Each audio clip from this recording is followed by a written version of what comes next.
All right, welcome everyone. We are so glad you're here. Today's session is all about T1D and your rights. Let's begin with some introductions. We'll do some quick housekeeping and then we'll get started. Carrie, will you please introduce yourself? Sure. Thanks, Scott. Hi, everyone. My name's Carrie. I'm the case manager here at Blue Circle Health.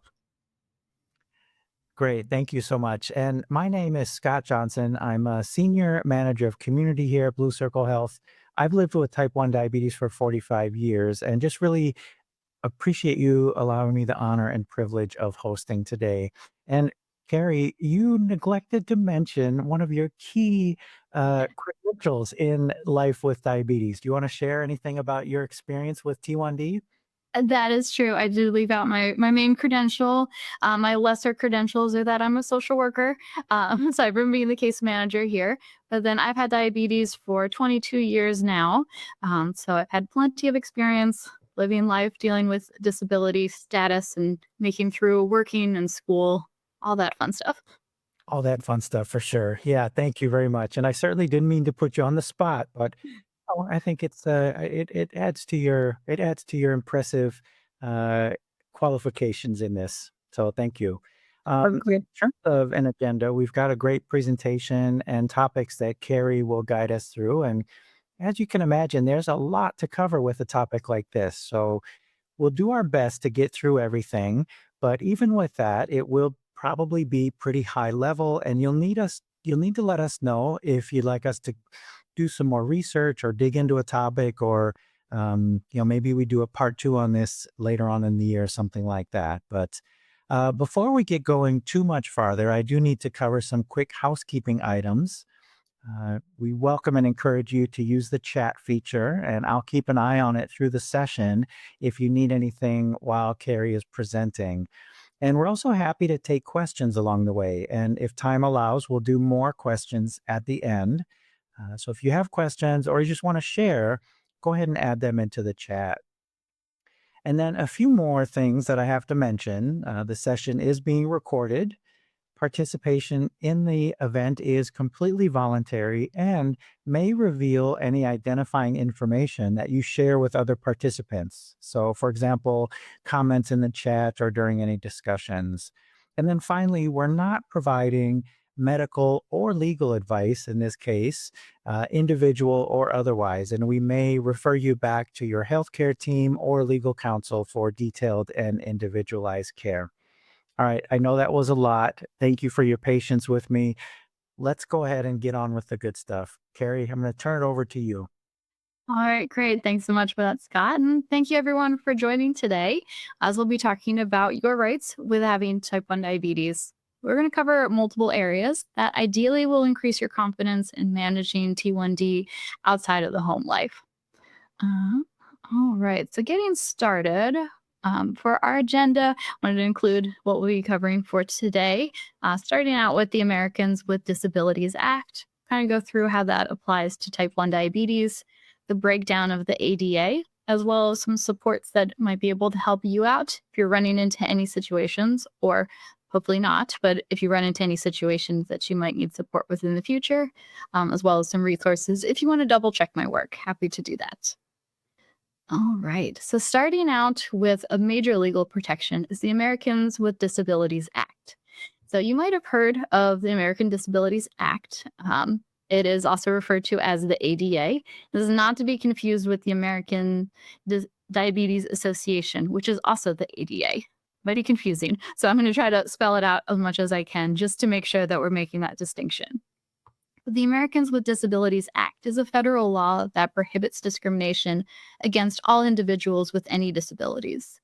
This was written into law in 1990, and it's a civil rights law that covers areas of public life, including jobs, schools, transportation, many private areas, and all public areas, with private areas that are open to the general public.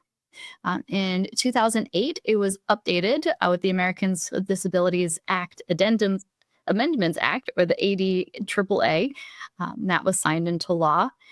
And a big thing with this is that it made some significant changes to the definition of disability. Now, the Americans with Disabilities Act is written out into 5 titles, with Title I and covering employment. That's where we're going to spend a lot of our time today, just given the age range that we're running into with people who are usually encountering Blue Circle Health. We'll also touch on Title II, which covers state and local government activities. Title III, which covers public accommodations. Title IV, covering telecommunications. And Title V, which covers what they call miscellaneous provisions. All right, so you might be wondering how this applies to T1D. The definition that's written into the Americans with Disabilities Act that individuals with disabilities include those who have impairments that substantially limit a major life activity, have a history of a substantially limiting impairment, or are regarded as having a disability. This might sound kind of vague, but type 1 is included within this definition. And it doesn't have any limitations in there. So that means that whether you're having the lowest A1C in your life or the highest, T1D is going to be considered a disability and you're protected no matter how well or how rough management is feeling up to you right now. All right, so getting into Title One, being employment, this is going to be kind of a long section. It's pretty hefty. So I did include a too long, didn't listen. Basically, you can't miss out on a job solely because you have type 1 diabetes. But Title One covers employment by private employers that have 15 or more employees, as well as any state or local government employers. So while that covers the majority of jobs that people run into, there is even an older act called the Rehabilitation Act of 1973. That section has Section 501 and also 504 in there. 501 provides similar protections to any federal employment. So I didn't include a ton of information about the Rehabilitation Act, but if that's something you want to hear about in the future, feel free to let us know. In addition to the ADA and the Rehabilitation Act, most states do have their own laws that prohibit any employment discrimination on the basis of disability. So, if you're really interested in this or are concerned about your specific situation, be sure to dig in a little bit more into your own state's laws and see what additional protections are available for you. But the U.S. Equal Employment Opportunity Commission, or the EEOC, enforces the employment side of the ADA, make sure that all of this is being held up to code. All right, so I've broke this down a bit by the stages of hiring. Hopefully, no one is struggling to find a job right now. I know that the job market can be rough, but ideally, some of this information will improve your confidence a bit if you are looking for a job. All right, so that first stage of employment includes the application. So if you've applied to a job over the past couple of years, you've probably run into a self-disclosure questionnaire called the Equal Employment Opportunity Survey, or the EEO. And that asks about the presence of a disability. This is completely voluntary, but it helps the companies to track their workforce diversity, make sure that they're staying up to where they should be. But this is entirely up to you, as that self-disclosure is voluntary. So you don't have to tell anyone that you have T1D. Also, anytime I say T1D, it's also open for all disabilities. But you don't have to tell anyone at any point that you have type 1, unless you're going to run into the need for an accommodation during the application process. At the same time, if you're not disclosing that you have a disability at this time, that won't negatively impact you throughout the application process. All right, so you have applied, and congratulations, you have made it through the first screening, and now you've been invited to an interview. Disclosure of T1D is also voluntary here. And even if you choose to disclose here, further questions aren't allowed. The employer may not legally ask you questions that are related to the diabetes diagnosis, to any prescription drug use, to any medical treatments, or even how much sick time that you've taken in the past. The employer who is going through the interview may ask questions that are relevant to the job description, such as the status of a driver's license, if you're going for a job that requires a lot of driving, or if you're able to work rotating work shifts, if that were to be in the job description as an essential function of the job. If you have disclosed that you have type 1 diabetes, the employer may ask some questions related to potential accommodations needed in order to perform the job in question.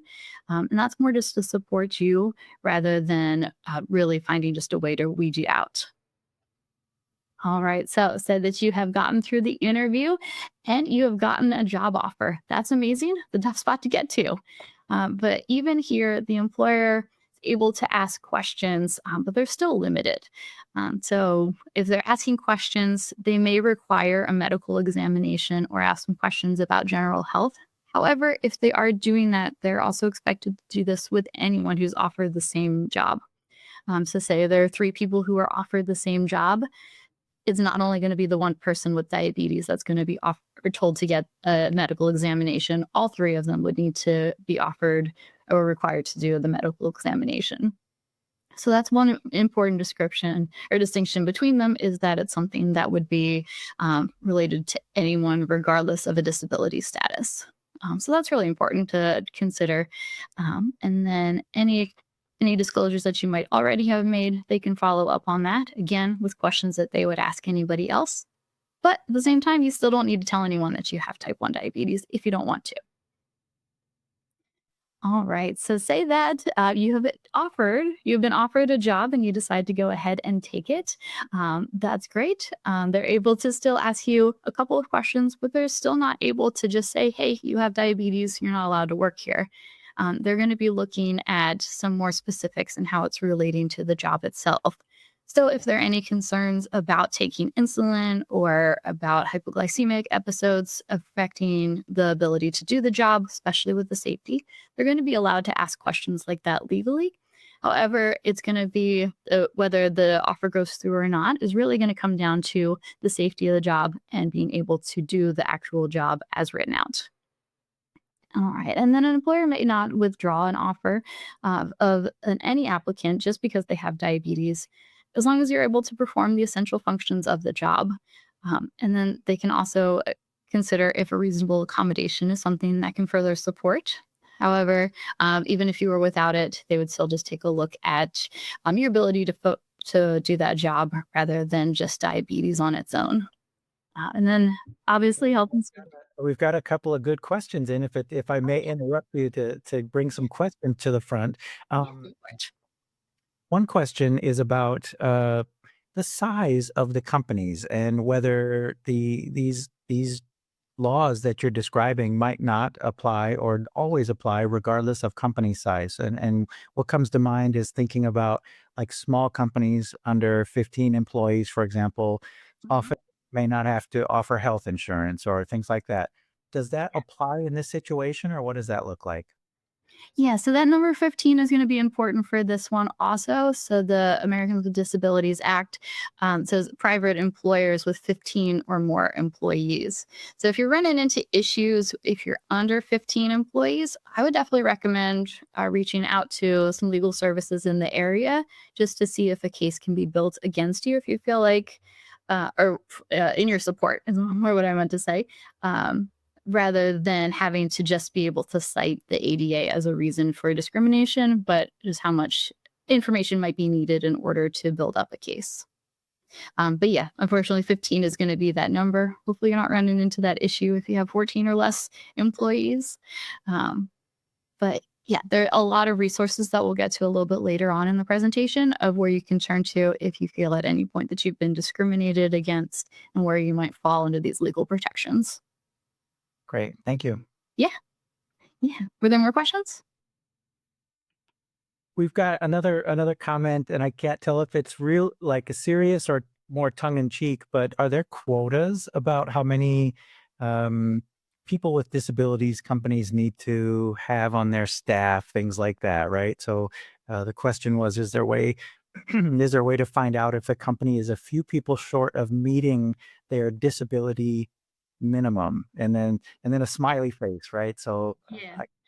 I Um, I don't know, at the moment, with DEI, changing throughout different companies and how different companies are managing, dealing with different levels of diversity, I don't know if there's gonna be a place to find that information readily, but that's where that self-disclosure comes in, and I do have a lot of people that I've run into that just say that they don't have any disabilities just in case there is a chance that that could be a way to weed it out.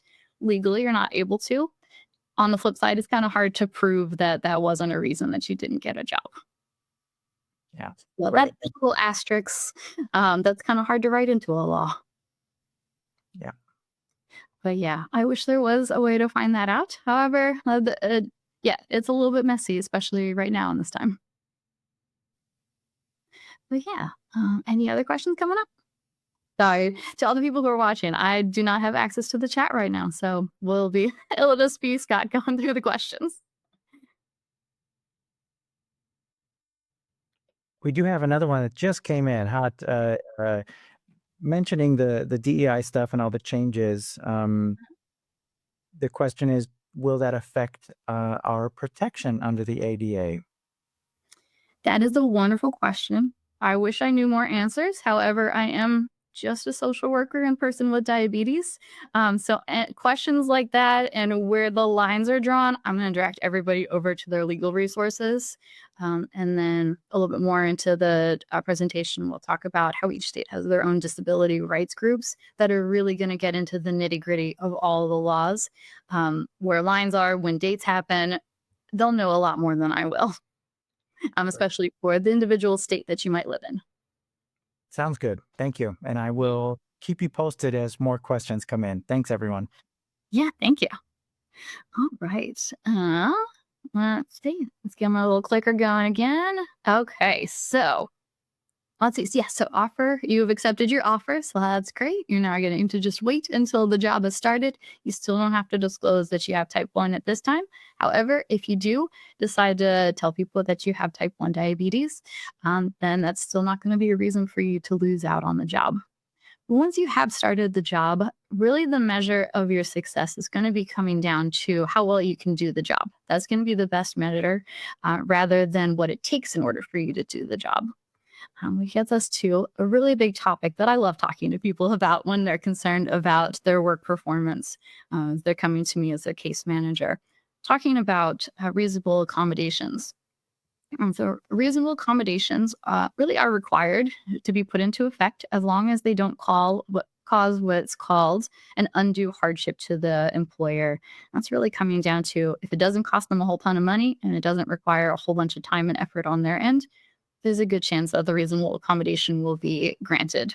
And I feel like this is a topic that people aren't as aware of when it comes to being able to work. Some people just go into their job thinking that they have to do their job function and get it done. It doesn't matter how, as long as you get it done, you really shouldn't talk about you.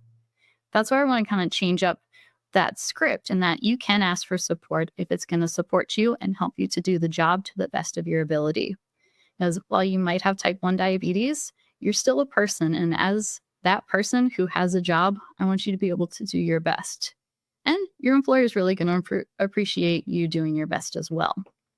So, we're going to talk a bit about what some options might be for reasonable accommodations.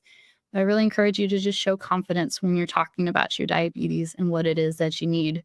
A lot of it is more fact that you might need some space to treat a low blood sugar, or you need some space to check your blood sugar, rather than it being in any way against your character as an employee. Um, the good thing to know is that any medical information and accommodations that you might request from your employer, those are going to be confidential. So no matter what happens, if you're using an accommodation, say another employee asks your boss about it, they're not allowed to disclose that you have diabetes. They're just the employer will just say that that anyone is able to use any accommodation that they need in order to do their job. Um, yeah, so you might be wondering what these accommodations are. So examples of it, let's see. So I have a list of examples of it, and there are many places that you can find more examples. But some examples of what you might come across with diabetes include a private area to check your blood sugar or to administer insulin, especially if you're using a needle and don't feel as comfortable. Stay at your desk doing it. A place to rest while your blood sugar is coming back to normal, a place where you can safely eat and drink, where you can safely take medication or check your blood sugar levels, time to be able to go to the doctor's appointments, to be able to recover after an illness, or even if you need some time in order to be trained on a new device. So, say, for example, you're starting an insulin pump. An accommodation could be taking so many days in order to go to training and use the pump before coming back and fully into work. Other ways that people have Carrie, used it. can I pop in and ask another hypothetical scenario, which you may or may not, you might push this into the talk to your legal counsel, but let's say someone's given time to treat a low blood sugar, but then they're made to make up that time at the end of the day. How does that fit into something like this, if you know? That I think could be spelled out more in detail when it comes to the accommodation. There was an example on the group is called JAN. It's the Job Accommodation Network group that covers a lot of these different examples. One of them was about what was oh, I remember. It was instead of taking an hour chunk of time for one meal in the middle of the day, it was breaking it up into a few times throughout the day to allow for more snacks. And then that accumulated time added up to more than just the hour lunch. So they negotiated that they would come in 15 minutes early and stay 15 minutes late to be able to still account for the full workday. Mhm. If you're running into an issue like that, um, trying to think if I could use it in some more terms. If you're coming up with an accommodation, say that if you needed 15 minutes, good old rule of 15 to treat a low blood sugar, if that's something that the employer would want taken off of your lunch or added on to the end of the day as needed, or if there is, say, half an hour of kind of assumed time that you might not be working as hard, especially if there are other employees who might be kind of taking some extra water break times, something that would be able to justify it. And then if it's more in writing, then that's something that you'd be able to refer back to say that you had 15 minutes of treatment that could be taken off of lunch, or that is kind of a grace period. If that's more in writing, then you'll be able to defend it more if you find that the employer is using it against you, that you're taking these 15 minutes throughout the day. And then with also looking at from the flip side of what the employer would be seeing, if your work performance is suffering because of these 15 minutes adding up, then that could go against the general work performance outside of just having type 1 diabetes. That's helpful. Thank you. Yeah, kind of looking at it from both sides, which definitely makes it a little bit trickier. Mhm. Um, but hopefully that helps. I like getting things in writing and like getting the nitty gritty down in the writing so that you can justify it and always have something to come back to. Yeah, that's great. Thank you. Yeah. Yeah. Any other questions coming up about different accommodations? We've got some coming through. Let me sort through them and make sure that I can summarize them concisely, and then I'll pop back in during a Okay. good time. Thanks. Perfect. Yeah. And then some other ones that people don't always know about or that take a little bit out of the box thinking.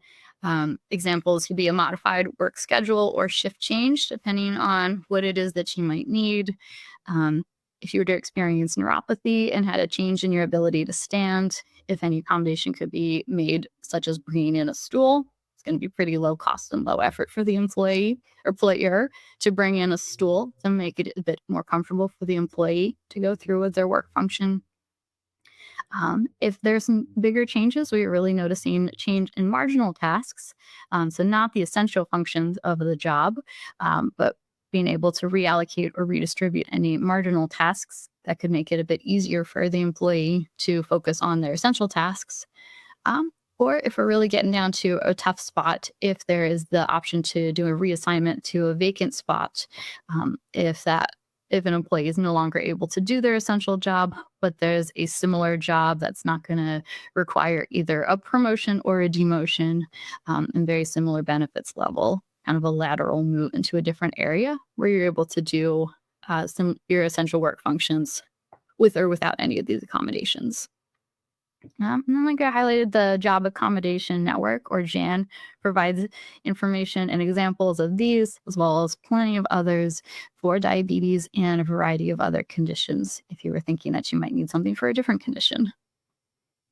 All right. And then, if you're thinking about the need for this, um, then there are really no magic words or any magical forms that you need to fill out in order to bring about any of these accommodations. It's going to be talking with your employer or with your HR, if that's something that your company has, in order to bring up what they might need in order to justify these accommodations. Oftentimes, it's just a letter from the doctor justifying that you have type 1 diabetes and how an accommodation might support you. They're not able to ask for more information. Like, never should they be ask you for a full medical record, as that's going to be revealing far more information than is needed in order for them to accept or deny an accommodation. So yeah. So I'm going back to that confidence, making sure that you're looking at yourself and how you think you can best do the job that's in front of you, confidently asking for what you need, knowing that you are allowed to have it. Like, you as a person are allowed to ask for support, just like anybody else that doesn't have diabetes. You're allowed to ask for some support. Um, and yeah, getting support from a doctor. A lot of doctors, especially if you're within an endocrinology clinic, have probably written a very basic letter. That's an accommodation letter. So there's a good chance they might have a template already in place and just popping in whatever accommodation it is that you need. You just provide that letter to your employer or to HR. And then, if there are any further accommodations that you might need, they shouldn't, if it's related to diabetes or nothing else has changed for you, they shouldn't need further documentation. But if something were to change, like you're getting started with a new pump or something else is changing, like insulin regimen, then they might need an additional letter just to further support why a new accommodation is needed. All right. Um, So, like I said, a lot of information when it comes to work. And then don't worry, there's even more. So, another big part of the Americans with Disabilities Act is harassment and retaliation. Both are not allowed. It's going to be the short answer to it. But harassment is going to include bigger offensive conduct, and that could include offensive jokes, slurs, name calling, physical assaults, threats, intimidation, mockery, insults, offensive pictures that are related to your disability, or anyone interfering with your work performance in relationship to your disability. Those are all going to fall under their harassment side of it. This doesn't include kind of what they call the smaller areas like teasing or offhand comments, isolated incidents that are not as serious.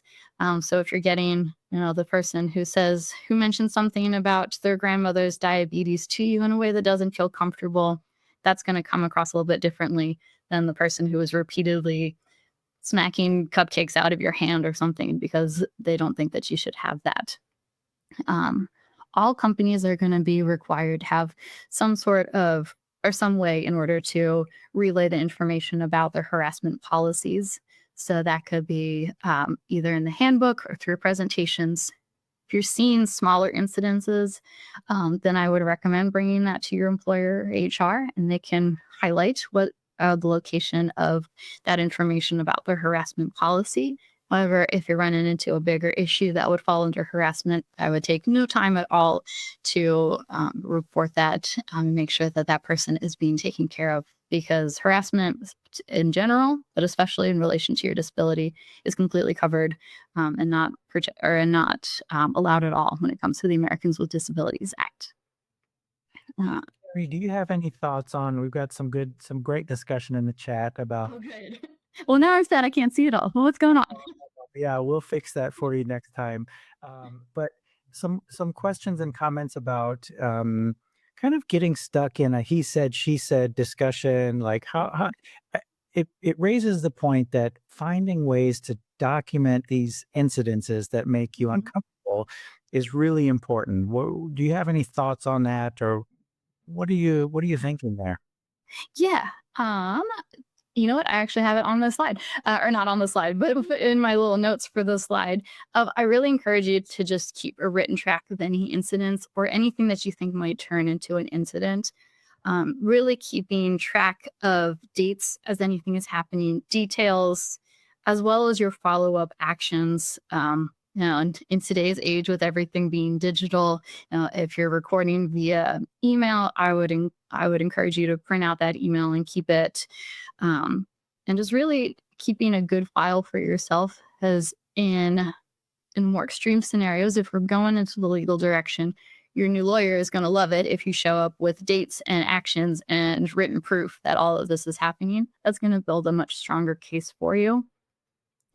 Plus, then now you just have a lot more to build up what's going on for you, as opposed to saying so and so said this to me a couple weeks ago, as opposed to saying that, yes, on June 30th, Carrie at 6 p.m. Eastern time said this in an email and it's printed out and time stamped. That's going to be a much different story for you for that case, whether you're bringing it to HR or it's going to a legal level.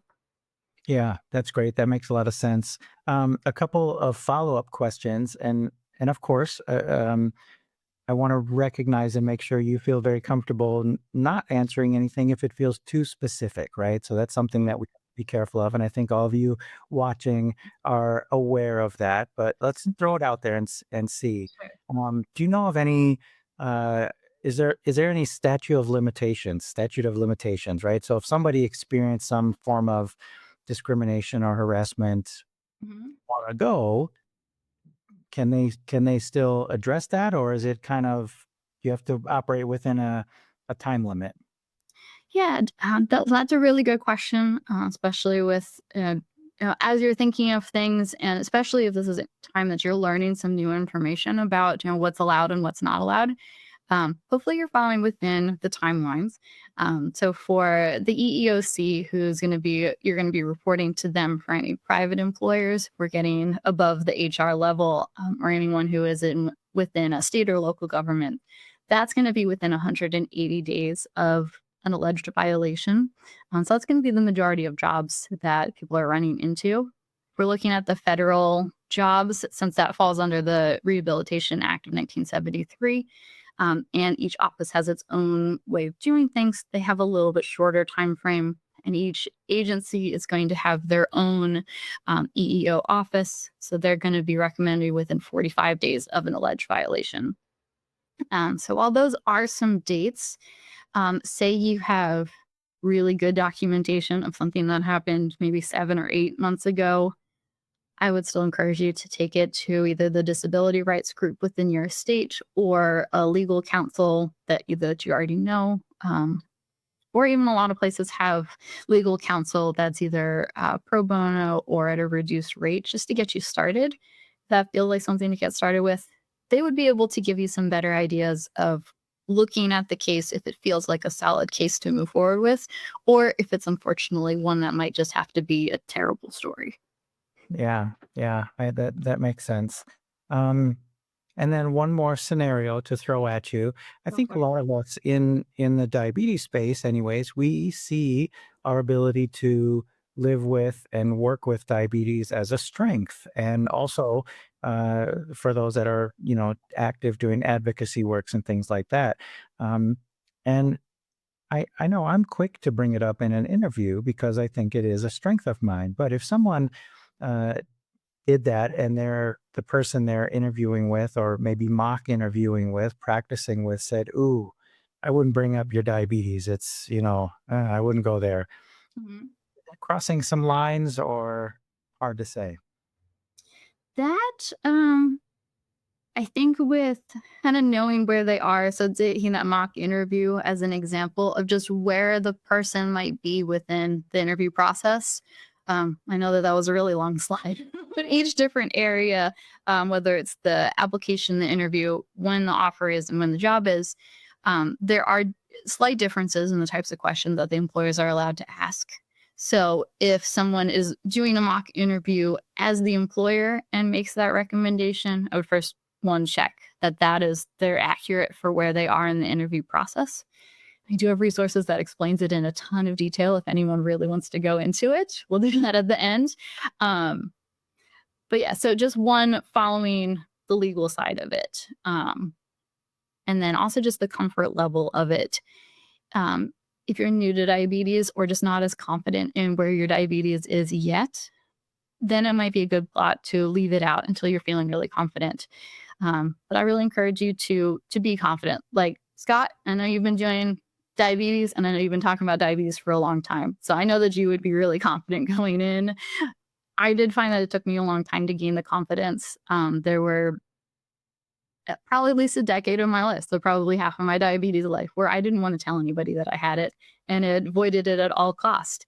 And then more recently, I was working a job that wasn't Blue Circle Health, so that wasn't diabetes focused, and somebody said something. What did they said something like, "Do you mind if I ask you about your pump?" Because it was in view, and I was like, "Why would you ask that? Like, just ask me," and not like kind of forgetting that there are parts where you're not allowed to ask those kinds of questions so comfortably, and that other people are cautious of how other people are feeling about their condition. Um, so it took me a long time to grow into my confidence with it and see it as just a part of me, but not a detriment to me. Um, so yeah, that takes a lot of time and a lot of openness with yourself. So you asked a question that was kind of broad, and I think the answer is going to be broad depending on the person and just where they are. But if you can work on that confidence, that's really going to help make sure that you're finding all the strengths within your diabetes when you're talking about it, as opposed to feeling that need to go into a hole and never bring it up. And, who hasn't hidden under a desk with some gummies when their blood sugar is low? I know it's not Scott, but I have. Well, yeah, you're right. We've all done some interesting things, but I think this is also a very good example of that almost all of these situations are very nuanced, and Mhm. it may take some additional one-on-one discussion with some of the resources that are yet to come. So we've got great discussion and comments going on in the chat. So thank you all for the questions. I'm going to let Carrie keep pushing on with the slides as we just keep an eye on the time too. Um, and I'll pop in when we've got a handful of questions to go through. Thank you, Carrie. Okay. Sure. Well, we had a lot of questions when it comes to employment. That is all the content that I have employment wise. Oh, one last thing. Retaliation is if the employer is doing something against you. So that's when, say you go to HR and you say like, "Hey, Carrie did this," and say Carrie is your direct boss, and all of a sudden you're on, an improvement plan kind of thing, and it feels connected. That could fall under retaliation, which is also prohibited. Uh, that's really all I have to say about employment. Are there any questions or comments before I move on to Title II? I think there's a couple of still digging into like maybe uncomfortable comments or mentions at work and worries about, okay, if I feel uncomfortable with something, I document, I write it, I bring it and report it, but Mhm. the other person just denies saying it. There's no proof, there's no other witness, there's nothing. And I sense there's kind of a feeling of helplessness around an example like that. Yeah. Yeah, that's definitely a tough one. But when a lot of things are in writing right now, but there are still those times where you're just running into somebody. Um, but I would encourage you to report it because at that point it's in writing somewhere, especially if it's getting to like an HR level office. If it's been reported, so that means that if something were to happen again, at least there's record that it's happened before. So while it's not the best feeling answer, I know, and that it doesn't help that the situation happened, but adding on to that paper trail is really gonna help you when it comes to the legal side and making sure that you're fully supported. Yeah, that's great. Um, and then another comment that I want to make sure we. Oh, no, your audio is coming down just a little bit. Okay, how about Now now? you're good. Now Okay. you're good. Um, I want to breathe some air into just a statement about HR departments. While we want to believe that they are for the employees' behalf, but they really are also there to protect the company and be there for the company while feeling some tension around that relationship there. Yes. I definitely hear where that's coming from. Um, I would add that onto that list of the incident happened at this date. I reported it to HR on to this date, and the outcome was this, as reported in this email or this letter. That's going to continue to help build your case if it feels like HR is supporting the company more than it is you. Having all of that laid out, it shows your due diligence in following the process that is going to be the most ideal for or whatever process really is going to be outlined in your handbook or policy on how to make these reports. If you're following it to the letter and are able to record that, and they're the ones who are not following through on it, that's going to give you a better legal case.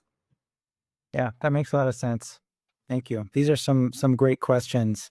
They are.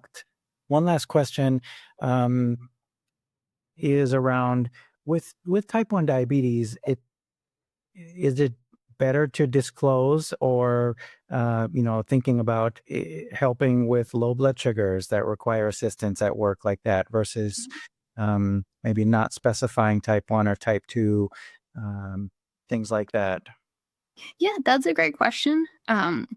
If the, I'm going to say that when you disclose is really going to be up to you and your confidence level. If you are really concerned that for any reason that you might not get a job due to the potential for a low blood sugar, go ahead and save that disclosure until after you've gotten the job. Then that way, that's when the reasonable accommodations can come in. You can say, hey, I have type 1 diabetes. There's a potential for my blood sugar to go low. These are the symptoms. Here's a cute little printout that I can give you of symptoms to take a look for. And then just confidently say, I need this much time in order to recover from the blood sugar. I need access to snacks such that I will keep in this location. Um, and and then just say like then I will be returned back to work, and especially if there's a follow-up plan of if I've lost 15, 20, 30 minutes of my workday here and I will make up for it at this time. That's really going to show that you're not taking this as a weakness that no one needs to work around you, and that you're confident in your ability to continue to move forward through the job. Does that help to answer the question? I think so. Yeah, very much. So, Yeah, thank you. it's straight facts. Really, it is. It's just like anyone who takes like a cholesterol pill, like you take it. It's just a lot smaller steps to manage cholesterol with a pill than it is to treat a low blood sugar. But essentially, they are facts that this needs to happen in order for this to happen. So just laying that out and specifying the difference between type 1 and type 2, I think will allow for others to learn from you rather than learning from Google or from their past experience, which is very inaccurate. Yeah, great. Thank you. Yeah, Let's go around through the slides you've got.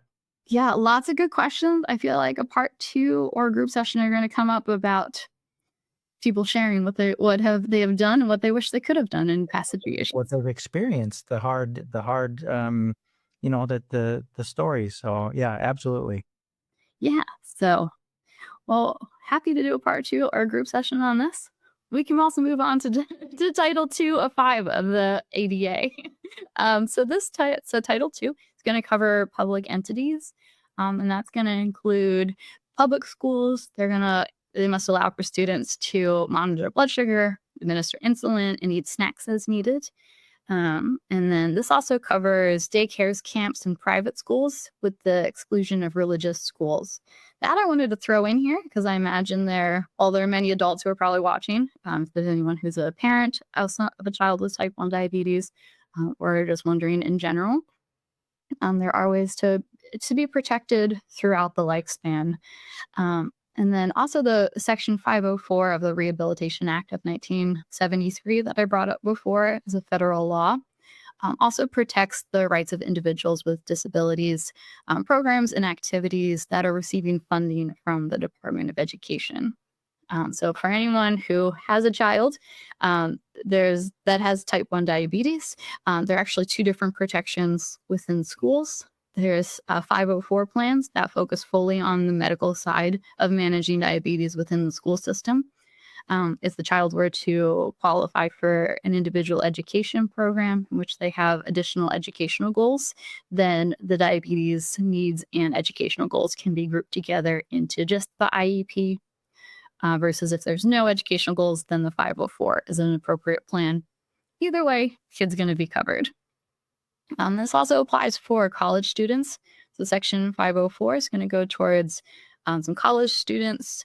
It's going to protect students at state or federally funded colleges, while Title III of the Americans with Disabilities Act are going to cover public accommodations and students in privately funded colleges.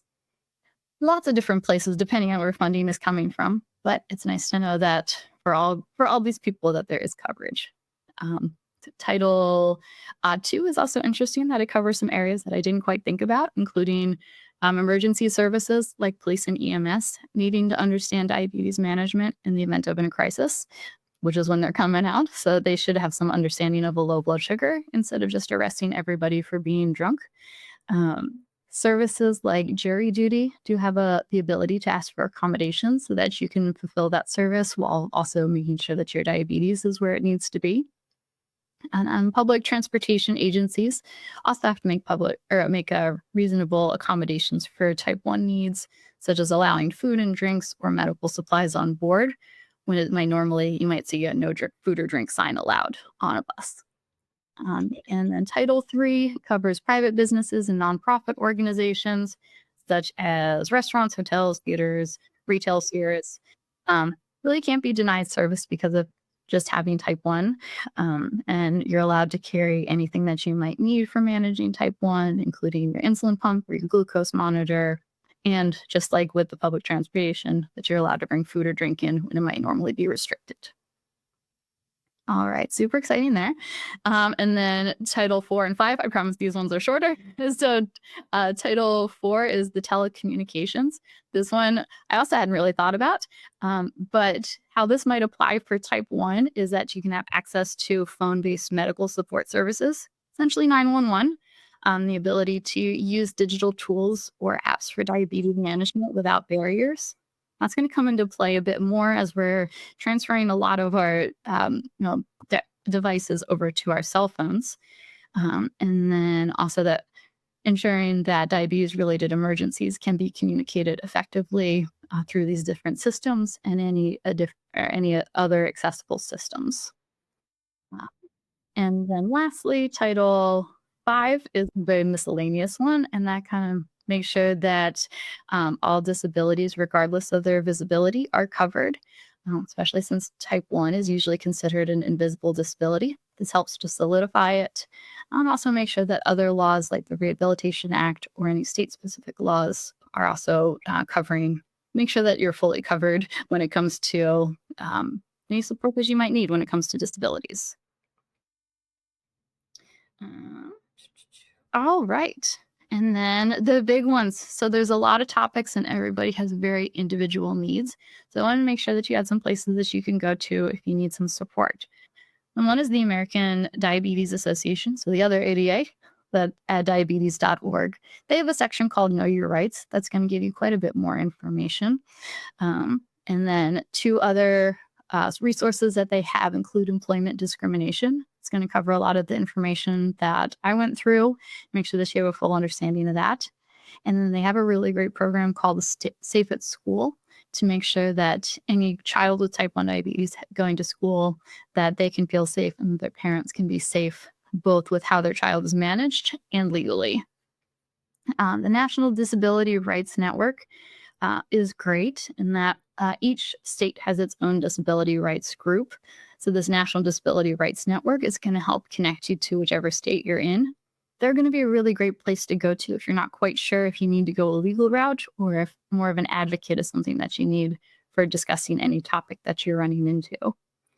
The Job Accommodation Network is one that can give you some ideas for accommodations for diabetes and other conditions. Diabetes Link is one of my favorite resources when it comes to any young adult from being a teenager until probably late 20s. They have resources about just life as a young adult, college, and job. And they have some specific topics for advocacy and accommodation. It's going to give you even more ideas for if you were to request some accommodations when you get to college. And then a big one is legal. So 211 is a great service that's going to be available countrywide as each county has their own specific 211. It's as easy as picking up your cell phone and just dialing 211. It's like the 911 for social services. It'll connect you to your local group to be able to help you find whatever social services that you need. There's also an online version of it, which we'll send out in a follow-up email. And then there's also findhelp.org. They have also a lot of different social services.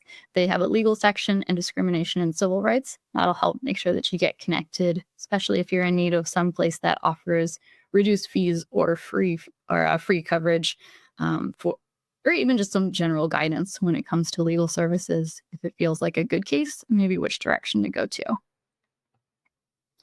All right. And then those are my general resources. But yeah, I have links to all of these on the support page, so we'll be sending those out after this. Um, well, that's all the content that I have. So I wanted to see, Scott, if there are any more questions or comments that came in.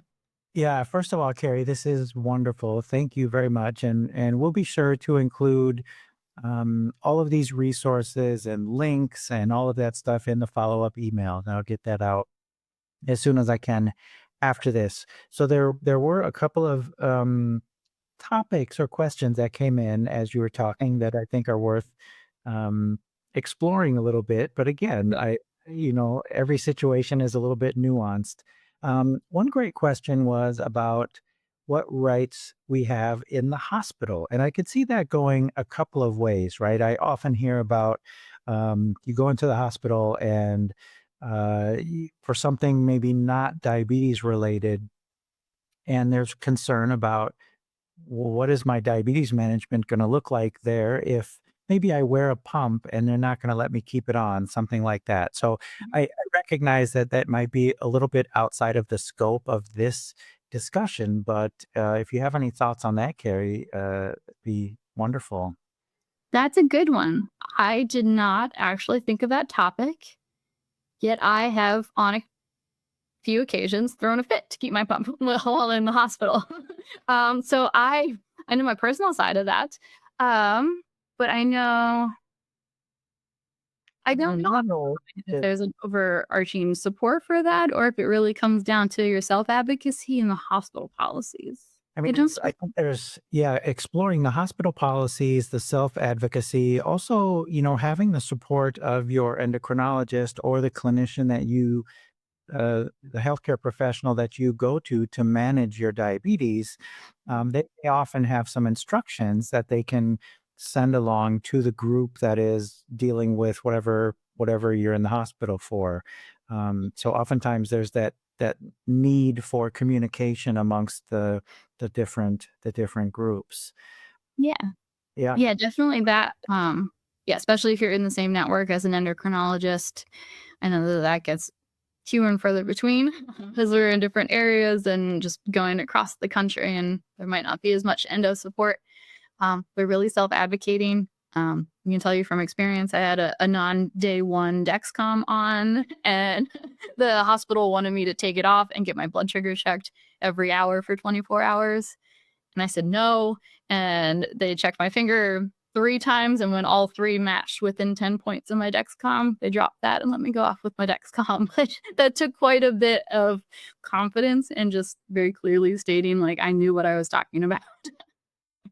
Yeah, that's great. Another comment around this that's come in, and thank you for this, but the comment says there's always a patient advocate that you can get in touch with while inpatient in a hospital if you ever run into trouble or assistance. And that's someone that can, first of all, they're going to be there to hear your concerns and listen to you, but also help you connect the dots between the different resources that are available and really be someone kind of behind that hospital curtain that can help you just feel taken care of. So that's great.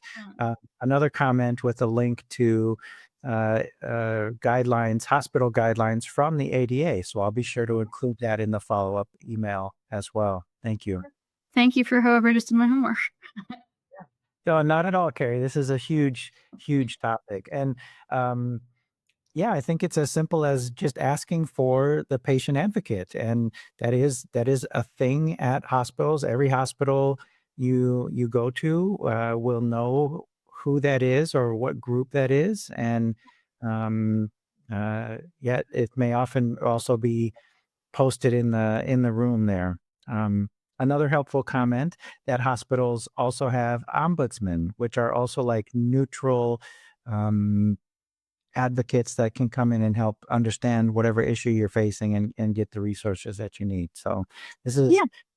fun and fascinating that we've got so many knowledgeable people watching today as well. So thank you for Yeah. that. Yeah, I do appreciate that. I just encourage people to be mindful of the time frame from the time that you ask for an advocate and when they might actually arrive. There's nothing in the hospital that you're required to have done, so if it really feels like it's something that's gonna go against you, you can refuse, basically anything that's happening inside the hospital. If it Yeah. really feels, like, super big. Um, Yeah, thank you. Thank you for pointing that out. yeah. Um, and then the last question that we've got time for today is oftentimes, when you apply for, say, life insurance or things like that, they're allowed to dig into your medical history and then adjust your rates based on what they find there. How does that fit within some of these protections, if at all, or maybe not at all? What are your thoughts on that? That is another one that I did not look into as much.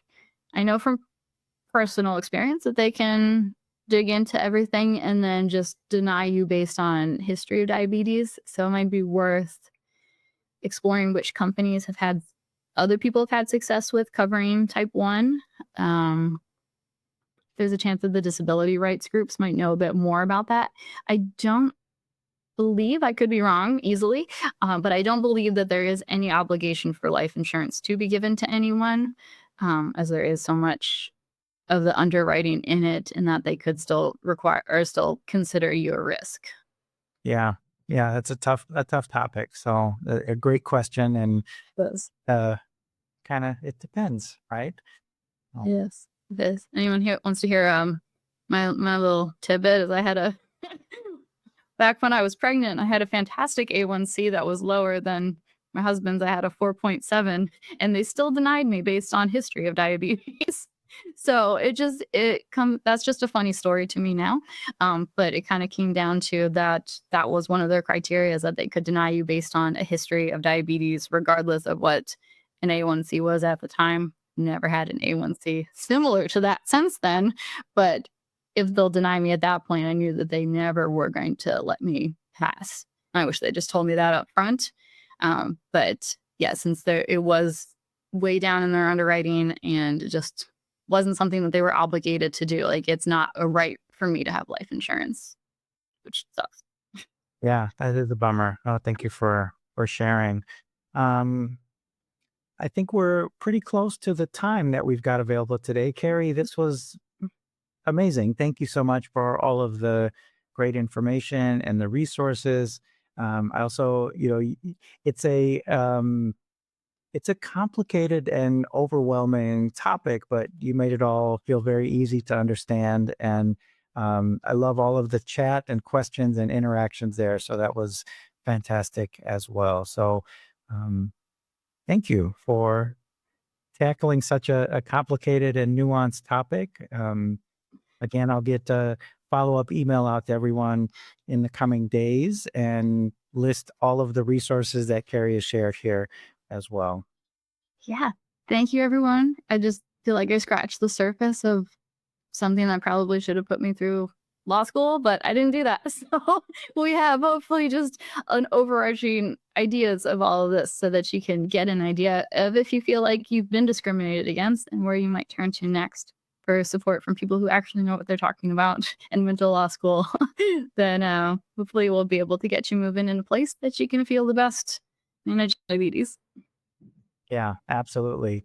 Um, I'm going to share some upcoming events here. So stay tuned for more events like this. Later this week, we've got the monthly group sessions in both English and Spanish. We have added a second English group session option during the day on Fridays, but because this coming Friday is a holiday, will be closed. So we've only got the one English group session happening on Thursday evening. And then the Spanish group session is uh, the following Thursday.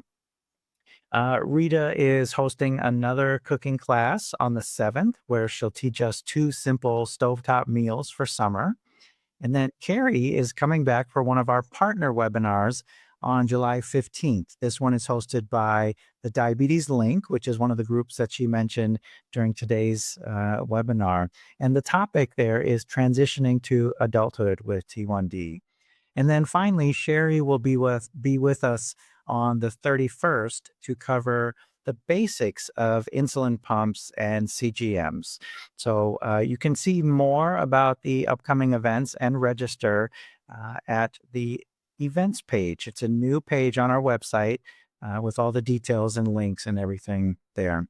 And then finally, um, do please share your feedback. So, depending on how you joined, you may see a survey pop up once you close out of here um, or in the follow up email. We'd love to know if this was helpful for you and what other topics you would like us to cover. Carrie, thanks again.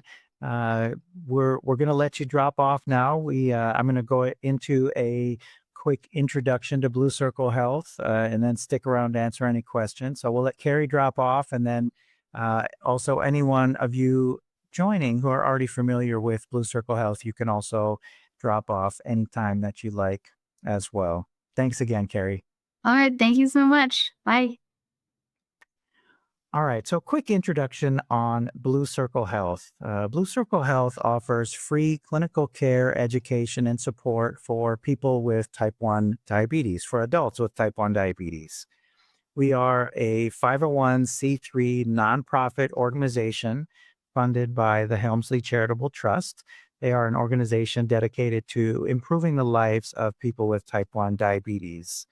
We are a virtual program for adults living with T1D who just need an extra hand with their diabetes management. We act as an extension of the care that you already receive, and you stay connected to your medical home. We're just here to help close any gaps that might exist there. So, what exactly does that mean? Well, our program is up to 6 months long. It's done entirely virtual over Zoom, text, and phone. It offers as much or as little support as requested. So you can take advantage of every service we offer or pick just the ones you need. And I'll get into more details on that in a second. You stay connected to your primary care provider and endos, and we send them chart notes and updates throughout the program. Our services are completely free, regardless of insurance or immigration status. And then finally, re enrollment is possible 1 year from the original enrollment date. The graphic on the right shows all of the available services, and I'll describe them in a little more detail, going counterclockwise and starting with clinical care. So, clinical care, it's exactly what it sounds like. It's visits with an endocrinologist or one of our advanced nurse practitioners. Next, we have insurance navigation. So, this is consultation with insurance specialists who can help you understand and maximize any insurance coverage you may have, uh, or help you find insurance coverage if needed. And they also can help with prior authorizations. Next is the diabetes supportive counseling, which offers help with the emotional burden of T1D. Then we have case management. Carrie is one of our case managers. Case managers can help with your struggling with all kinds of things, as you hopefully got a sense of during today's presentation, but also things like if you're struggling with food, housing, or employment insecurities. We recognize that you're going to be doing your diabetes, but it's not going to be probably the biggest thing that's on your mind if you have some of those problems with food or housing or things like that. We also offer peer support. So, in addition to the monthly group sessions, you'll also have a dedicated T1D support guide to work with who will help you navigate all of the other services and be kind of your central point of contact through the program. We also offer diabetes education and nutrition counseling. So, visits with registered dietitians and certified diabetes care and education specialists. Then there are two additional programs available within the more broad Blue Circle Health program. The first is the Prescription Assistance Program for qualified applicants who may need help paying for their supplies or medications. The qualification for that program is an income level at or below 300% of the federal poverty level. The next program is called Intro to CGM, and it provides 3 months of free education and access to a CGM for those who have not had reliable access to one before. When it comes to eligibility requirements, they're as follows, and they're pretty broad, which is nice. First of all, a diagnosis of type 1 diabetes, and that also includes some of the subcategories like LADA or some of the other more unique types of type 1 diabetes. You have to be an adult, so age 18 plus, English and or Spanish speaking.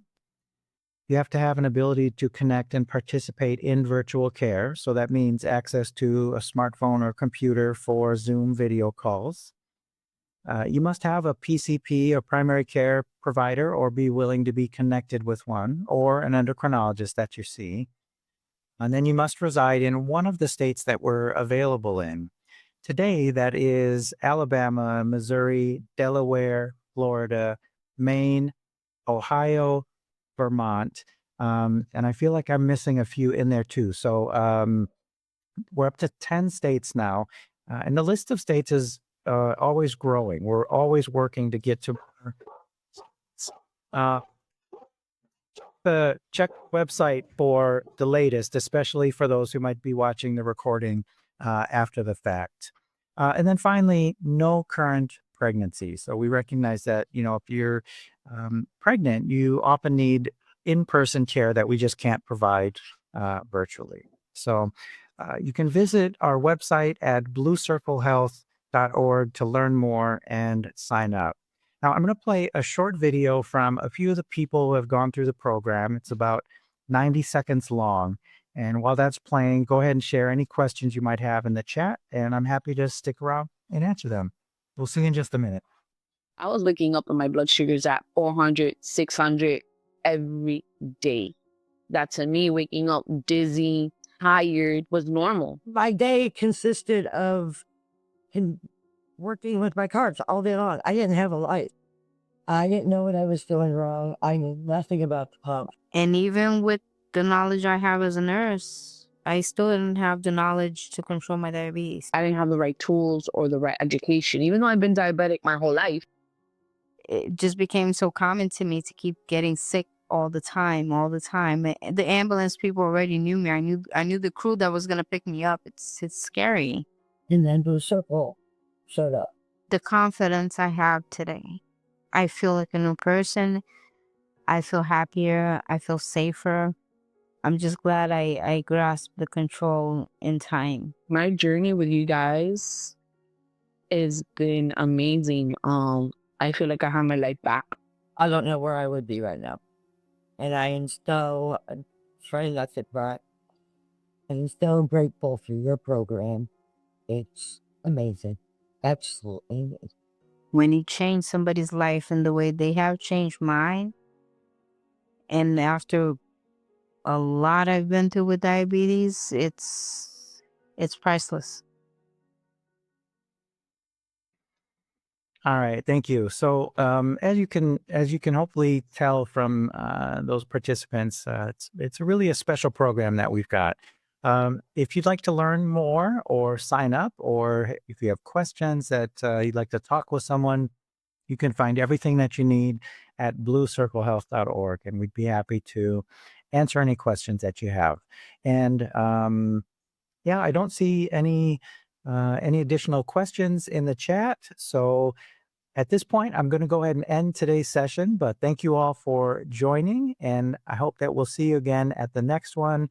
Again, take a look at bluecirclehealth.org /events to see a list of the upcoming events and register.